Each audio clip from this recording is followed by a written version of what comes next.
Okay, good morning. So we start our new chapter, work, energy and power. Work, energy और power के बारे में कुछ idea तो तुम लोगों को पहले से ही होगा, क्लास 9 में पढ़ा होगा। वर्क एंड एनर्जी, वर्क करने के लिए एनर्जी चाहिए और एनर्जी कब मिलती है? जब हम किसी सिस्टम के ऊपर वर्क करते हैं। फॉर एग्जांपल जैसे स्प्रिंग होता है, स्प्रिंग को खींचने में जो हम वर्क करते हैं वो उसमें एनर्जी की फॉर्म में स्टोर हो जाता है।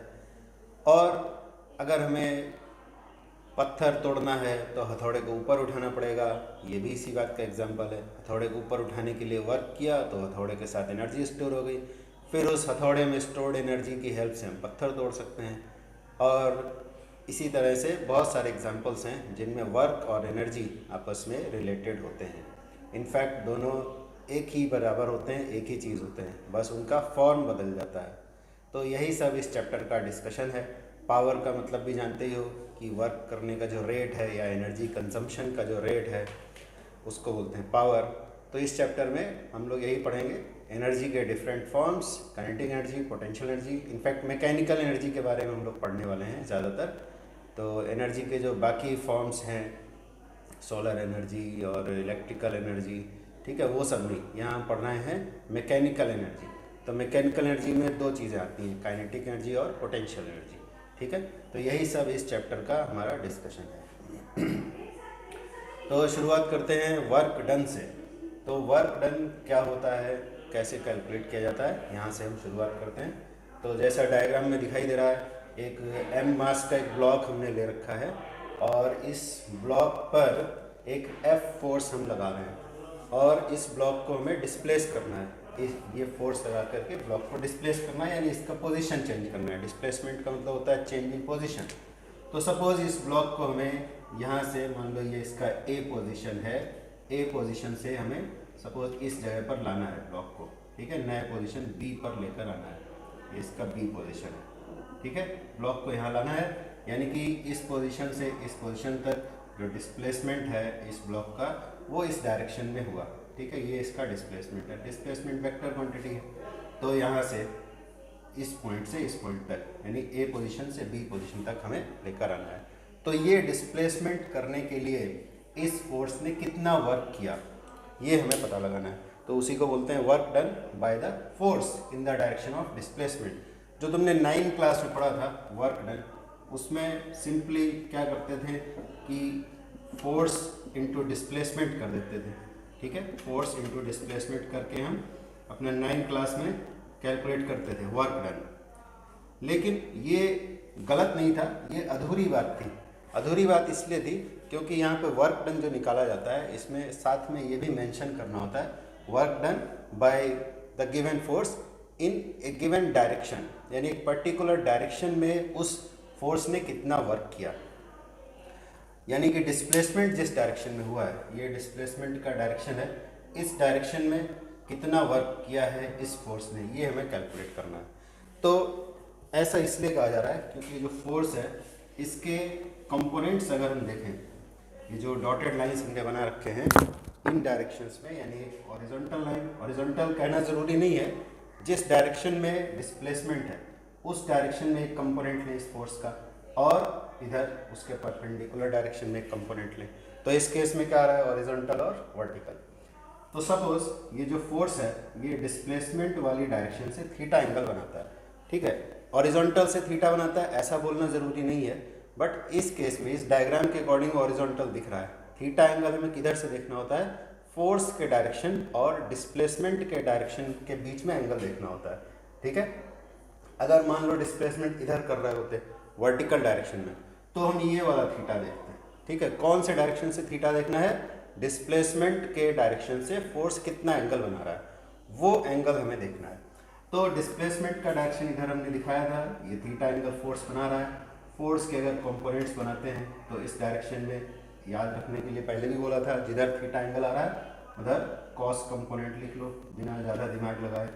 एफ कॉस थीटा इधर आएगा डिस्प्लेसमेंट के डायरेक्शन में, और इस डायरेक्शन में जो कंपोनेंट आएगा वो होगा एफ साइन थीटा, ठीक है। अब हमें ये पता चल गया कि फोर्स के दो कंपोनेंट्स हैं, एफ कॉस थीटा और एफ साइन थीटा। उनमें से कौन सा कंपोनेंट डिस्प्लेसमेंट करने के काम आ रहा है, कौन सा कंपोनेंट है जो इस बॉडी को ए से बी पोजीशन में लेकर आता है। ठीक है, कंपोनेंट का मतलब क्या होता है, जिन फोर्सेस से मिलकर हमारा गिवन फोर्स बना है।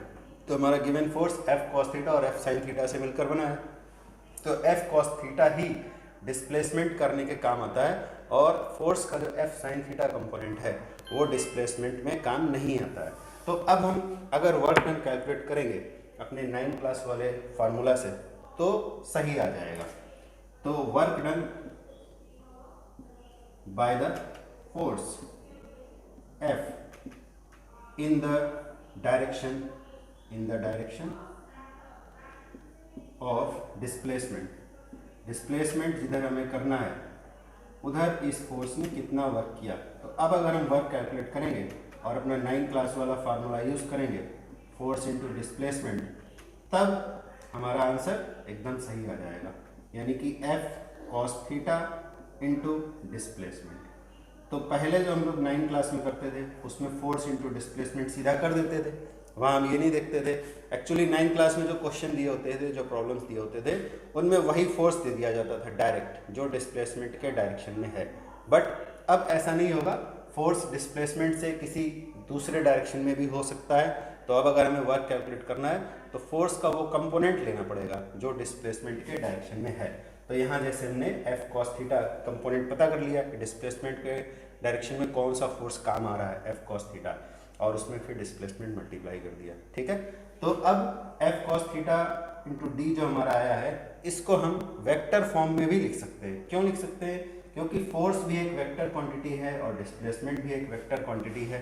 दो वेक्टर्स का प्रोडक्ट करने से अगर एक स्केलर क्वांटिटी मिलती है तो उन वेक्टर्स के बीच में कौन सा वाला प्रोडक्ट किया जाएगा, वेक्टर प्रोडक्ट या स्केलर प्रोडक्ट। ठीक है, ये सब हम लोग ऑलरेडी डिस्कस कर चुके हैं। तो यहाँ पर फोर्स भी वेक्टर है, डिस्प्लेसमेंट भी वेक्टर है, लेकिन इनको मल्टीप्लाई करने से हमें यहाँ पर मिल रहा है वर्क होता है एक स्केलर क्वांटिटी।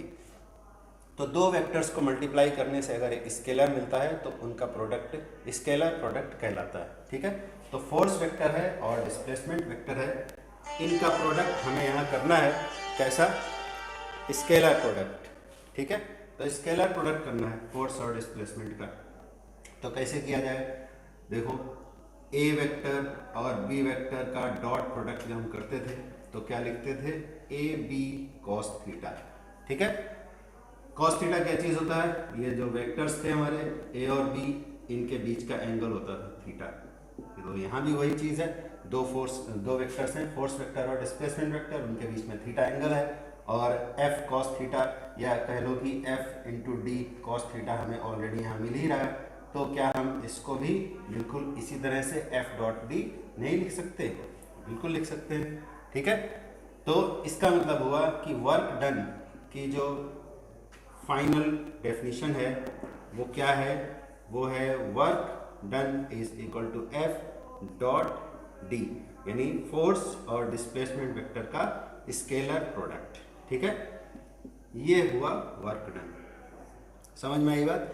और एक बात फिर से याद दिला देते हैं, कौन सी बात, कि फोर्स और डिस्प्लेसमेंट जैसे दो वेक्टर हैं, अगर तुमने ऐसे ही लिख दिया कोई भी vector, not only force and displacement, any two vectors, और उनको तुमने ऐसे ही लिख दिया बस, ए वेक्टर बी वेक्टर, बीच में कोई साइन नहीं लगाया, ना डॉट लगाया ना क्रॉस लगाया, तो इस बात का कोई मीनिंग नहीं होता है। ठीक है, या तो डॉट प्रोडक्ट होगा या क्रॉस प्रोडक्ट होगा। तो कब डॉट प्रोडक्ट होगा कब क्रॉस प्रोडक्ट होगा ये तो पता ही है। अगर उन वेक्टर्स को मल्टीप्लाई करने से एक स्केलर क्वांटिटी मिलती है तो होगा उनके बीच में स्केलर प्रोडक्ट यानी कि डॉट, और अगर मिलती है वेक्टर क्वांटिटी तो होगा क्रॉस प्रोडक्ट यानी कि वेक्टर प्रोडक्ट। ठीक है, तो A dot B A B cos theta होता है, बिल्कुल उसी तरह से हमारा यहाँ पर आ जाएगा एफ डॉट डी। ठीक, तो ये हो गया वर्क डन। वर्क डन का यूनिट क्या होगा आसानी से पता लगा सकते हैं, मालूम ही होगा वैसे भी।